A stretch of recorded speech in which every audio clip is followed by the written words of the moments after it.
Shri A K Ashraf. പഠനവുമായി ബന്ധപ്പെട്ടുകൊണ്ടുള്ളൊരു ചോദ്യം. നമ്മുടെ SC/ST ഡിപ്പാർട്ട്മെൻറ്റ് പഠനമുറികൾ കൊടുക്കുന്നുണ്ട്. മഞ്ചേശ്വരം മണ്ഡലത്തിൽ ഈ പഠനമുറി കൊടുക്കുമ്പോൾ ഇപ്പോൾ SSLC കഴിഞ്ഞ +2 കഴിഞ്ഞ കുട്ടികൾക്കാണ് നൽകാറുള്ളത്.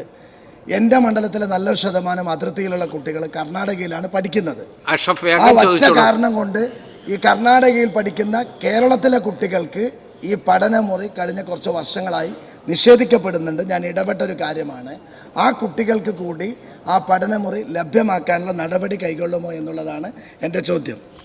ബഹുമാനപ്പെട്ട മന്ത്രി. ബഹുമാനപ്പെട്ട അംഗം സൂചിപ്പിച്ച കാര്യം വിശദമായിട്ട് പരിശോധിക്കാവുന്നതാണ്. ഈ നമ്മുടെ പഠനമുറി SC/ST വിഭാഗങ്ങൾക്ക് കൊടുക്കുന്നുണ്ട്. നമ്മളിപ്പോൾ ഈ ബഹുമാന്യനായ ശ്രീ VD സതീശൻ മുഖ്യമന്ത്രിയായതിനു ശേഷം ഇന്ത്യക്ക് വയോജന വകുപ്പ് രൂപീകരിച്ച ഒരു സംസ്ഥാനമായി ഇന്ത്യയിൽ ഏറ്റവും 1-ാം സ്ഥാനത്ത് നമ്മൾ നിൽക്കുകയാണ്.